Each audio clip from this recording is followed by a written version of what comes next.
RSG classes.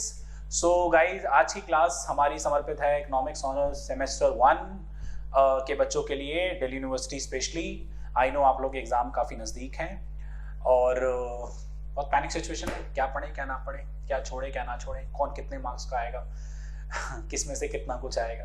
ठीक है, so आपके जो कोर पेपर है specially mathematical method of economics and introductory statistics for economics, इन दोनों का पेपर किस पैटर्न का होगा, कितने मार्क्स का क्या आएगा, कौन से टॉपिक में से क्या पूछ सकता है, कौन सा टॉपिक छोड़ें कौन सा ना छोड़ें, किस टॉपिक पे ज़्यादा फोकस करें, इस टाइम पे ना बच्चों को ना ये जानने की बहुत ही ज़्यादा इच्छा होती है। बट पर्सनली स्पीकिंग वैसे ऐसा इतना डिटेल, मतलब अगर आपने शुरू से लेकर अब तक सब कुछ पढ़ा है तो इतनी क्यूरियोसिटी आपको नहीं होगी। बट स्टिल अगर ऑब्वियसली कभी कभार सेमेस्टर 1 में आके तो हमें यही पता लगता है कि पढ़ना कब से है और कॉलेज में कितना समझ में आ रहा है कितना नहीं आ रहा, बुक समझ नहीं आ रही। So I can understand your feeling guys, ठीक है, मैं समझ सकता हूँ आप लोगों की फीलिंग। सो अभी के लिए मैं आज आपके सामने सबसे पहले MME mathematical method of economics के पेपर के बारे में डिस्कशन करूँगा कि किस टाइप का पेपर आ सकता है, क्या क्या टॉपिक्स आप लोग फोकस करें और कौन सा टॉपिक कितने मार्क्स का मोस्ट प्रोबेबली आ सकता है, उस हिसाब से आप अपनी तैयारी को स्ट्रॉन्ग और करें। ठीक है, आप लोग ना एक ध्यान से देखेंगे, जैसे कि मेरे पास नॉर्मली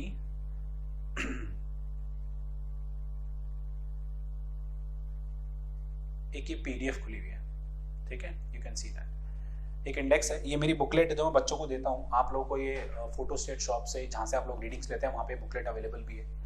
ठीक है, ये कुछ इस तरीके से मैंने चैप्टर्स बनाए हुए ताकि बच्चे थोड़ा सा सिस्टमैटिक तरीके से करके चले, हैंड से कभी कभार थोड़ी सी कंफ्यूजन हो जाती है। ठीक है, तो मैं इसी के थ्रू आप लोगों को चीजें समझाऊंगा। सो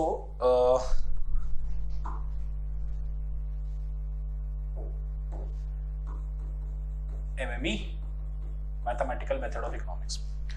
बच्चों, जब लॉकडाउन का टाइम था ना, जब बच्चों के ऑनलाइन पेपर हुए हैं, ठीक है, जिसमें टू बी वेरी फ्रैंक मैं पब्लिकली बोल रहा हूँ, काफ़ी बच्चों ने अपने पेपर नहीं किए, ठीक है, इधर उधर से चीटिंग करके किए, तब पेपर के लेवल ऑब्वियसली बहुत अच्छा किया था। ड्यू वालों ने इतना टफ पेपर बनाया, इतने टफ कि मज़ा आ गया। और जब इनके ऑफलाइन पेपर हुए तो और मज़ा आ गया, क्योंकि इनको आदत ही नहीं थी इस तरीके के पेपर देने की। सो आप सब तो ऑफलाइन एग्जाम देने वाले हो। सो सेक्शंस में ना पेपर बटा होता है, इंटरनल चॉइसेस भी होती हैं क्वेश्चंस की। कभी कुछ बच्चे बोलते हैं सर हम ये टॉपिक छोड़ देंगे तो उसके चॉइस में वाला कर लेंगे। हम सारे बच्चे जानते हैं कि हमारी किस्मत इतनी अच्छी नहीं है कि हम जो छोड़ के जाएं, ठीक है, वो ना आए। ठीक है, ऐसा होता है बच्चों, सबके साथ होता है। तो हम लोग कुछ नहीं छोड़ेंगे, प्लीज सबको टच करके जाएंगे। पेपर कुछ इस तरीके से सेक्शंस में बटा होता है। मैं अगर बात करूं सेक्शंस की, सेक्शन 1, सेक्शन 2, पहले सेक्शन 1 की बात करते हैं।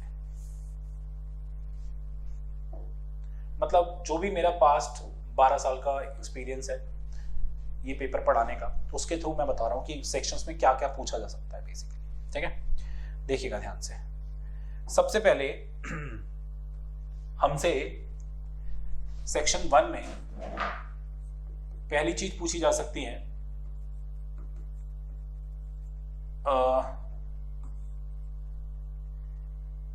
इन इक्वेशन का सवाल, जो कि अप्रोक्सीमेटली 3 to 5 मार्क्स का रह सकता है। ठीक है, सेकेंड चीज पूछी जा सकती है डोमेन एंड रेंज, जो अगेन 3 to 5 मार्क्स हो सकती है। तीसरी चीज पूछी जा सकती है सेट्स, जो max to max 2 to 3 marks रह सकता है। बच्चों ज्यादा भी हो सकता है, कम भी हो सकता है, बट मेरा जो एक्सपीरियंस है मैं अपने एक्सपीरियंस के हिसाब से आपको चीजें समझा। ठीक है, उसके बाद नेक्स्ट सेट्स के बाद इनइक्वेशन हो गया, डोमेन एंड रेंज हो गया, सेट्स हो गया। इसके बाद अगर मैं अपनी बुक के हिसाब से चलूं तो सेट्स हो गया, इनइक्वेशन हो गया, लोगारिथम अभी छोड़ देते हैं। समटाइम इंटीजर रूट एक कंसेप्ट है, पूछा जा सकता है, एंड क्वाड्रेटिक इक्वेशन, ये भी hardly 2 to 3 marks. Internal choices पता क्या हो सकती है, इन इक्वेशन के साथ इन इक्वेशन की हो सकती है, डोमेन रेंज के साथ डोमेन रेंज की हो सकती है, एनीथिंग कैन बी आस्क्ड ना।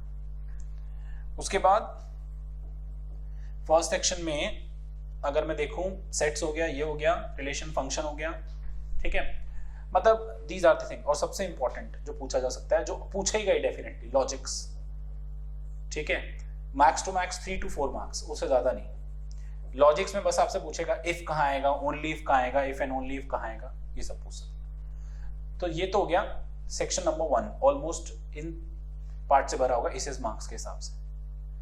तो हर सेक्शन बच्चों 10-15 नंबर का भी हो सकता है। जैसे कुछ बच्चे मुझे कह रहे हैं 75 मार्क्स का ना पेपर होके 2023 में 90 नंबर का पेपर आएगा, तो थोड़े से मार्क्स इसमें प्लस माइनस हो सकते हैं और कुछ नहीं होगा, ठीक है। उसके बाद मैं सेक्शन 2 पे आता हूं।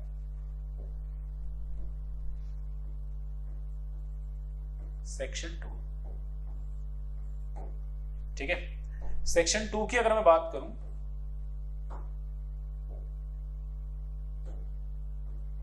सेक्शन 2 में अगर मैं अपनी बुक के हिसाब से चलूं बेटा, तो फंक्शंस तक मैंने करा दिया, सेट्स करा दिया। सबसे इंपॉर्टेंट ग्राफ्स जरूर आएगा बच्चों। देखो, ग्राफ हैज 2 कैटेगरी, एक स्टैंडर्ड टाइप, एक non standard. Standard type of graph section 2 में पूछा जा सकता है। इसमें जो ग्राफ्स हैं, मैं क्लियर कर दूं आपको।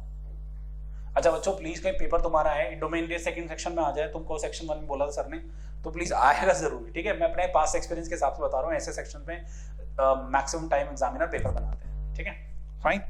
देखिएगा आगे सेकंड में ग्राफ्स की कैटेगरी बता देता हूं। ग्राफ्स के अंदर पैराबोला,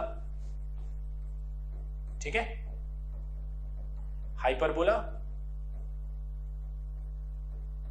ठीक है,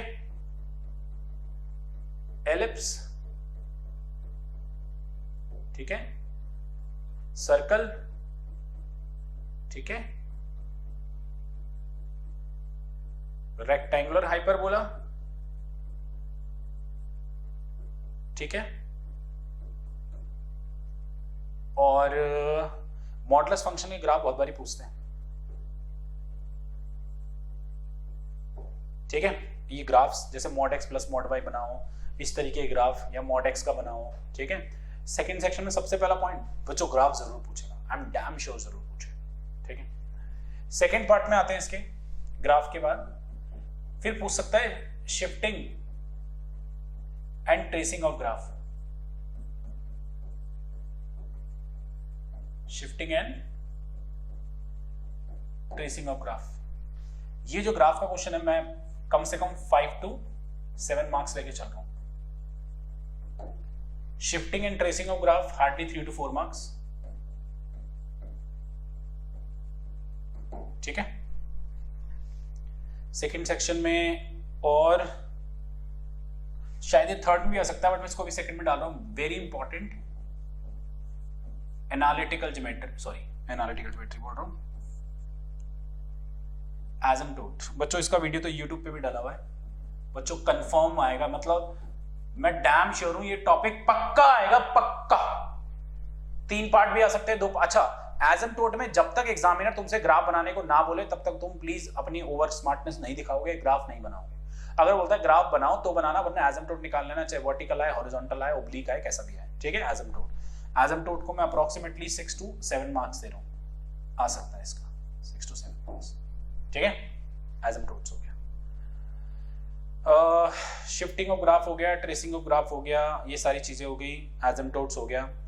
कभी कभार इस वाले टॉपिक में ना, मतलब बेसिक क्वेश्चन पूछ लेता है। बेसिक क्वेश्चन का मैं यहाँ पे मतलब बताना चाह रहा हूँ, सुनना मेरी बात। क्या बेसिक क्वेश्चन में कभी कभार स्लोप का कंसेप्ट पूछ लिया, टैंजेंट इक्वेशन पूछ ली, ठीक है, इक्वेशन ऑफ टैंजेंट लाइन कैसे निकलती है, स्लोप के पॉइंट कैसे निकलते हैं, स्लोप दे रखी है, इक्वेशन दे रखी है, पॉइंट्स निकालो। कभी कोई किसी के पैरेलल है, कोई किसी के, जैसे 11th क्लास का स्ट्रेट लाइन होता था ना, कभी कभार इस टाइप के सवाल पूछ लेता है। तो सेकंड सेक्शन में मैं एक्सपेक्ट कर रहा हूँ इतना सब कुछ पूछा जा सकता है।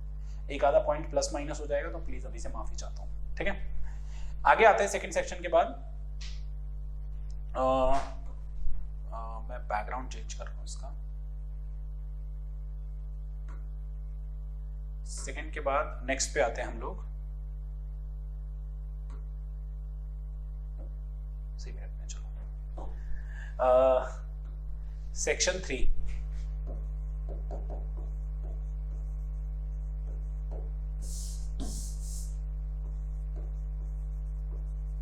सेक्शन 3 में बच्चों क्या क्या पूछ सकता है, ध्यान देखेंगे। सेक्शन 3 में सबसे पहले definitely I am sure limits आएगा ही आएगा। लॉपिटल से कम 2 सवाल हो सकते हैं, तो 5 to 7 मार्क्स लेके चल रहा हूं लिमिट्स के कॉरस्पॉन्डिंग, ठीक है। Second definitely continuity and differentiability आएगा विद ग्राफ, ठीक है। मैं इसको 5 to 6 मार्क्स लेके चल रहा हूं। मैं बोल रहा हूं with graph means with graph definitely पूछेगा, ठीक है। लिमिट्स एंड कॉन्टिन्यूटी, उसके अलावा लिमिट्स, कॉन्टिन्यूटी, डिफरेंशिएबिलिटी हो गया, ठीक है। एसिम्पटोट वैसे कभी कभार थर्ड सेक्शन में भी पूछा गया है, ठीक है। So it can be asked, कोई दिक्कत वाली बात नहीं है। इसके अलावा एक सेकेंड, जस्ट होल्ड ऑन बच्चों, मैं एक बार अपने फोन से भी कुछ 2-3 पेपर से चेक कर लूं कि what can be asked more, ठीक है। Just hold on because I don't want to miss a single point. मैं एक सिंगल पॉइंट तक मिस नहीं करना चाहता, ठीक है। एक सेकेंड,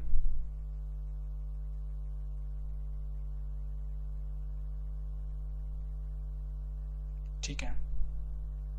मूविंग स्मूथ, ठीक है। समटाइम थर्ड पॉइंट में इंक्रीजिंग एंड डिक्रीजिंग, हाँ, एंड मोनोटोनिक फंक्शन जिसे हम लोग कहते हैं वो पूछ सकता है, ठीक है। एक ना मैंने ना PMI कराया हुआ, PMI मतलब principle of mathematic induction, this can be asked, this is 4 marks hardly, ठीक है। PMI हो गया, PMI भी 4 मार्क्स आ सकता है, मतलब वी कैन नॉट इग्नोर, हम इग्नोर नहीं कर सकते ये। This is about section 3। अगर मैं सेक्शन 4 की बात करूं, थोड़े आगे के सेक्शन बढ़ते जाते हैं। सेक्शन 4 में elasticity, present discounted value, sequence and series, ठीक है। Present discounted value, sequence and series, ठीक है। मैं एक पॉइंट यहां डाल रहा हूं 5th में, टेलर अप्रोक्सीमेशन बच्चों जरूर पूछेगा विथ रिमाइंडर,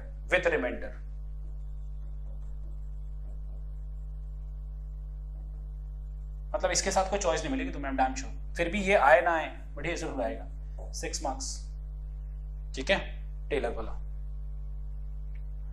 उसके अलावा इसमें IVT हो गया, MVT हो गया, इंटरमीडिएट वैल्यू थ्योरम हो गया, डेफिनेटली आएगा IVT, डेफिनेटली। IVT में कभी कभार फंक्शन के रूट्स मांग सकता है, f' के रूट्स मांग सकता है, तो be very sure. Roots of polynomial में मैंने आपको क्यूबिक पॉलिनोमियल में एक अच्छा टॉपिक कराया हुआ, प्लीज उसको गो थ्रू कर लेना, उसको छोड़ना मत। IVT में मीन वैल्यू थ्योरम हो गया, IVT में mean value theorem, Lagrange mean value theorem, Rolle's theorem भी हो सकता है। 2022 के पेपर में बहुत ही, या 21 के पेपर में जबरदस्त क्वेश्चन आया था मीन वैल्यू थ्योरम का, जहां पे f' के ना कह के f" के रूट्स की डिमांड की गई थी। प्लीज गो थ्रू कर लेना, मैंने डिटेल सॉल्यूशन दे रखा है, नॉट इन दी वीडियोस, बस PDF फॉर्म में मैंने दे रखा है बच्चों को, ठीक है। आप लोगों को भी अगर उसकी PDF वगैरह चाहिए तो मुझे व्हाट्सअप कर सकते हैं, MME की 10 ईयर्स की PDF दे दो, आपको मिल जाएगी, ठीक है। IVT हो गया, MVT हो गया, ठीक है। इसके अलावा डेरिवेटिव्स में सब कुछ हो गया, सीक्वेंस सीरीज PDV हो गया, ठीक है। ओके, दीज आर 4 पॉइंट जो पूछ सकता है। उसके बाद सेक्शन 5, चूंकि मैं सही बताऊं, मतलब सेक्शन 5 जो है, जो लास्ट सेक्शन होगा, सेकंड लास्ट सेक्शन भी बोल सकते हैं इसको, अगर 6 सेक्शन आ गए पेपर में, तो अभी के लिए मैं 5 सेक्शन का पार्टी लेके चल रहा हूं, सेक्शन 5, ठीक है। मतलब मैं एक्सपेक्ट कर रहा हूं इसमें तो जबरदस्त कुछ भी पूछ सकता है, ठीक है। सबसे इंपॉर्टेंट मैक्सिमा एंड मिनिमा, जिसको ये लोग EVT भी कहते हैं। EVT एक ग्राफ बोलेगा, उसका मैक्सिमम मिनिमा निकालने को बोलेगा, उसको ग्राफ बनाने को बोलेगा, बस खत्म भाई। कम से कम 7 to 9 मार्क्स। फिर concave convex, definitely 7 to 9 marks.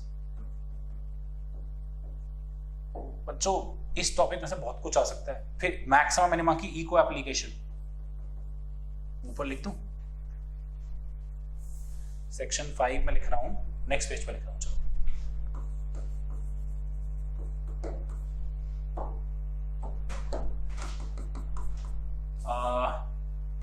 Maxima and minima, local and absolute both. बच्चों 7 to 10 मार्क्स कर रहा हूं मैं तो उसको, ठीक है। सेकेंड है concave convex, with and without derivative both, दोनों पूछ सकता है। विदाउट में क्या यूज करते हैं हम, जेनसेन इनइक्वालिटी। 7 to 10 marks. इनकी इको एप्लीकेशन, रेवेन्यू के मैक्सिमाइजेशन, कॉस्ट के मिनिमाइजेशन, ठीक है। 6 रेवेन्यू के मैक्सिमाइजेशन, कॉस्ट के मिनिमाइजेशन, प्रॉफिट के मैक्सिमाइजेशन, टैक्स का प्रोसेस आ जाए, ये सब इको एप्लीकेशन में आता है। ये मैंने वीडियोस दे रखी है बच्चों को जो मुझसे पढ़ रहे हैं, ये 6 मार्क्स मान के चलो, ठीक है। उसके बाद मैं एक सेक्शन अपनी तरफ से और बना रहा हूं, तो माइट भी वो दूसरे सेक्शन में मिक्स होके आ जाए, क्योंकि ये सेक्शन ना इग्नोर हो जाता है कभी कभार। मतलब अगर 5 सेक्शन भी आएंगे तो ये जरूर पूछेगा, जिसमें से growth rate, optimal time,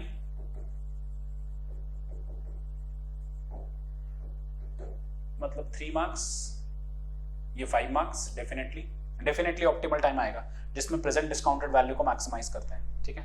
and बच्चों एक ना बड़ा एक एक्सपोनेंशियल का एक कंसेप्ट है जो ना काफी बच्चे इग्नोर करके चलते हैं। मैं बता देता हूं तुम्हें क्या है। तुम्हें ना फंक्शन दे देता है कुछ, मान लो ft दे दिया ऐसे 1000 अपॉन में 1 + 3e की पावर -t, फिर तुमसे पूछेगा f0 निकालो, फिर पूछेगा t के इन्फिनिटी पे बताओ ft क्या होगा, और फिर बोलेगा इसका ग्राफ बना लो, ठीक है।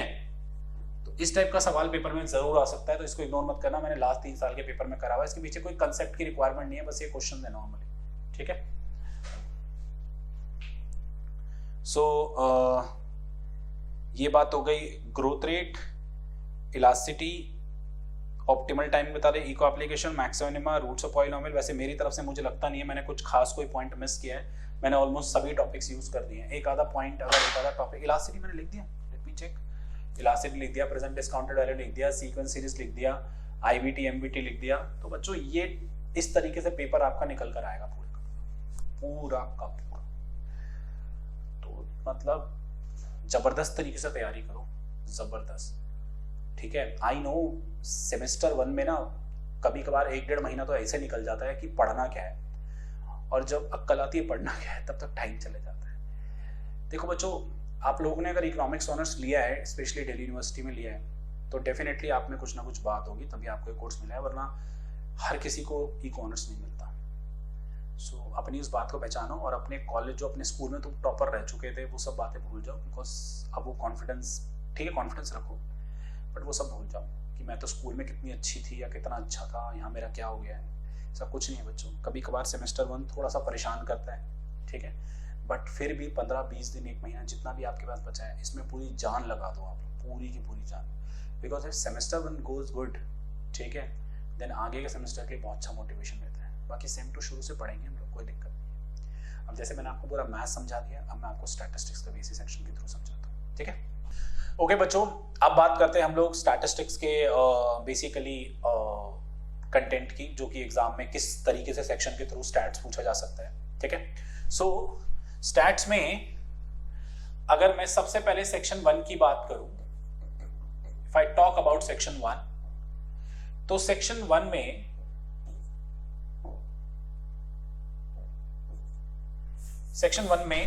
क्या क्या पूछा जा सकता है? बेसिक मीन, मीडियन, मॉड, सबसे इंपॉर्टेंट ट्रिम मीन पक्का आएगा,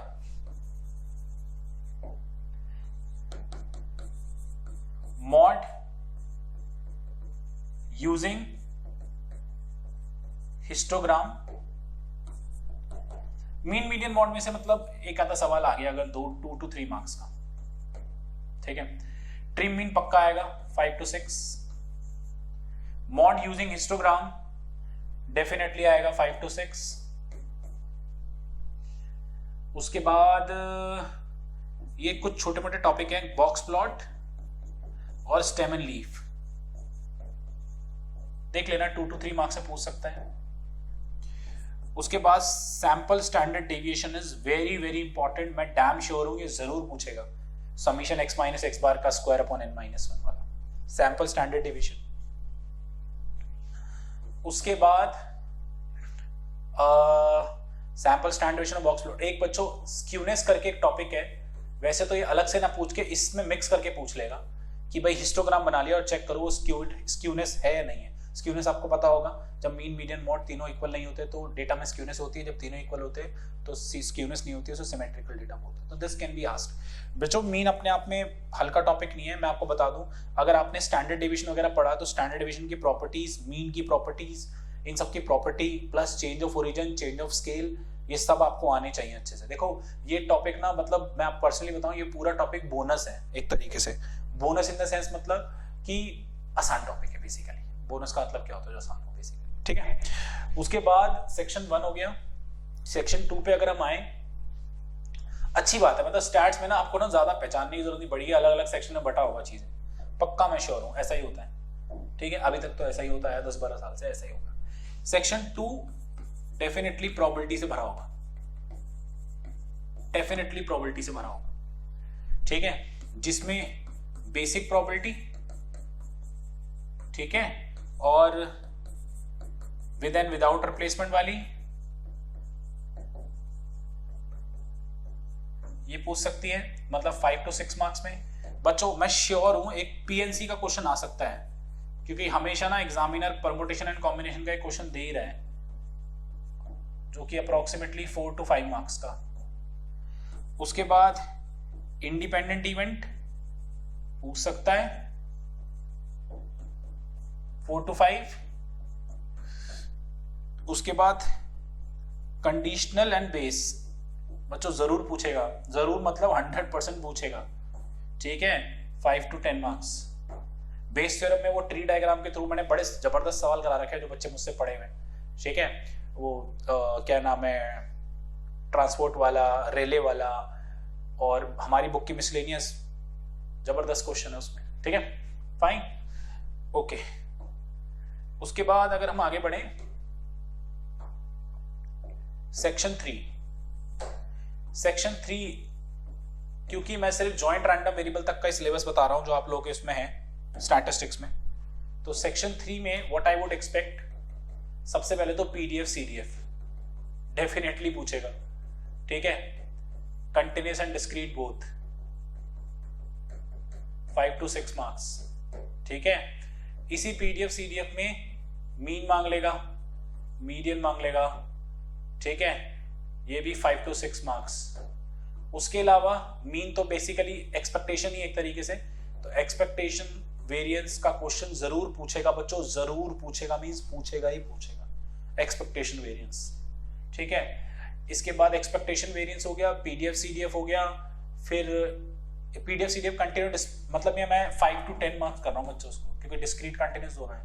मीन मीडियन मॉड हो गया, एक्सपेक्टेशन वेरिएंस हो गया, और एक इसमें कंस्ट्रक्शन ऑफ प्रोबेबिलिटी डिस्ट्रीब्यूशन आ सकता है कि प्रोबेबिलिटी डिस्ट्रीब्यूशन को कंस्ट्रक्ट करो, कंस्ट्रक्शन ऑफ प्रोबेबिलिटी डिस्ट्रीब्यूशन, ठीक है। बच्चों ये थोड़ा लिखा है मैंने, बट इसमें बहुत कुछ है। मीडियन सीडीएफ से निकलता है, मीन जो होता है पीडीएफ से निकलता है, उसके बाद मीन मीडियन के बाद आप लोगों के पास पीडीएफ सीडीएफ, कभी पीडीएफ से सीडीएफ निकालना हो, सीडीएफ से पीडीएफ निकालना हो, इंटीग्रेशन कंटिन्यूअस में पीडीएफ से सीडीएफ के लिए इंटीग्रेशन करते हैं, कंटिन्यूअस में सीडीएफ से पीडीएफ के लिए डिफरेंशिएशन करते हैं, तो ये बड़ा कंफ्यूज होने वाला पॉइंट हो सकता है। प्लस कभी कभार पीडीएफ सीडीएफ एक फंक्शन ना देके 2-3 फंक्शन देते हैं, तो उससे सीडीएफ निकालने का एक अलग ही मजा है, ठीक है, अगर आप लोगों ने पढ़ा हुआ है तो। मतलब मैंने अपने स्टूडेंट्स को सब कुछ करा रखा है, अगर मेरे स्टूडेंट देख रहे हैं तो दे नो एवरीथिंग, जिन्होंने पढ़ा होगा, ठीक है, फाइन। ये थोड़ी हर पढ़ाया हुआ बच्चा मेरा अच्छा कर लेगा, तो खुद नहीं पढ़ेगा उसका क्या होगा, फाइन, ठीक है बच्चों। बच्चे कुछ लोग कह रहे होंगे बिल्कुल सही कह रहे हो सर, झूठे मुंह ही कह देते हैं हम सबका अच्छा हो। झूठे मुंह कहने की बात नहीं है बच्चों, मैं झूठ नहीं बोलता, ठीक है, स्पेशली जब स्टडी की बात होती है, थोड़ा बहुत घर पे तो हर कोई बोलता है, ठीक है। देखो इसको, सेक्शन 4 सबसे इंपॉर्टेंट, प्रोबेबिलिटी डिस्ट्रीब्यूशन, ठीक है। बाइनोमियल का क्वेश्चन पकड़ लो, पक्का आएगा। पॉइजन पकड़ लो, पक्का आएगा। 5 to 6 हाइपर ज्योमेट्रिक पकड़ लो, पक्का आएगा। Uniform 5 to 6, exponential 5 to 6, 6 normal, 6 to 10, 2 question भी हो सकते हैं इसके। बच्चों मैं आपको फिर बता रहा हूं, ये पक्का आएंगे सारे डिस्ट्रीब्यूशन, बाइनोमियल पॉइजन। अच्छा एक और, binomial approximation, binomial approximation 5 to 6। Binomial approximation का बेसिक मतलब होता है जब बाइनोमियल के सवालों को नॉर्मल से सॉल्व किया जाता है, ध्यान से पढ़ लेना इसको। उसके बाद सेक्शन 5 सबसे इंपॉर्टेंट, और मैं आप लोगों से मेरी रिक्वेस्ट है हाथ जोड़ के कि पेपर में सबसे पहले आप लोग सेक्शन 5 का क्वेश्चन अटेम्प्ट करना, जो कि जॉइंट प्रोबेबिलिटी डिस्ट्रीब्यूशन, जो आपके लिए बोनस है। मतलब अगर आपने पढ़ा है उसको तो आप सबका ठीक होगा, ठीक है। एक डिस्क्रीट का सवाल लगा लो, ठीक है, एक कंटिन्यूअस का सवाल लगा लो। मैं तो कर रहा हूं कम से कम 20 नंबर मान लो, कम से कम 20 नंबर, ठीक है भाई साहब, बहुत सारा टॉपिक है। डिस्क्रीट कंटिन्यूअस में वेल डिफाइंड चेक करना, प्रोबेबिलिटीज निकालना, मार्जिनल डिस्ट्रीब्यूशन निकालना, कंडीशनल डिस्ट्रीब्यूशन निकालना, कंडीशनल एक्सपेक्टेशन वेरिएंस निकालना, सबसे इंपॉर्टेंट कोरिलेशन वगैरह करना, डिग्री ऑफ कोरिलेशन वगैरह चेक करना, ये सब कुछ आपको बहुत बहुत बहुत अच्छे से पढ़ना है, ठीक है बच्चों। मतलब मैंने अपनी तरफ से कंटेंट दे दिया, कोई बच्चे कहेंगे सर आपने तो टॉपिक लिख दिए, मैंने मार्क्स पे लिख दिए और मैंने बता भी दिया किन टॉपिक पे और फोकस आप ज़्यादा कर सकते हो। एमएमई में मैक्सिमम मिनिमम सबसे इंपॉर्टेंट है, सबसे इंपॉर्टेंट, सबसे थोड़ा टफ भी है, और अगर वो ठीक हो गया ना मजा आ जाएगा सबसे। इसमें पता है जैसे तुम्हें स्टार्ट के तुम्हारे हाथ पे है ना, आप सबसे पहले इसका क्वेश्चन करना अगर आप पढ़ के गए हो तो, ठीक है। तो मेरी तरफ से semester 1 economics honours Delhi university का मैंने एमएमई और स्टैट्स का आपको सिलेबस बता दिया है, including marking scheme and all. बाकी आपको कोई डाउट हो तो प्लीज नीचे दिए गए व्हाट्सअप नंबर पे कॉल या नंबर पे व्हाट्सअप या कॉल कर सकते हो। एंड अगर आपको पहली बार में कॉल का रिप्लाई ना मिले तो दूसरी बार में मिल जाएगा, दूसरी बार में ना मिले तो करते रहना कॉल, ठीक है, फाइन, मिल जाएगा, टेंशन ना लो, ठीक है। थैंक यू सो मच बच्चों एंड नमस्ते। इस वीडियो को प्लीज जितना शेयर कर सकते हो उतना शेयर करो, एंड चैनल को सब्सक्राइब जरूर करके रखो, ठीक है, बाय बाय।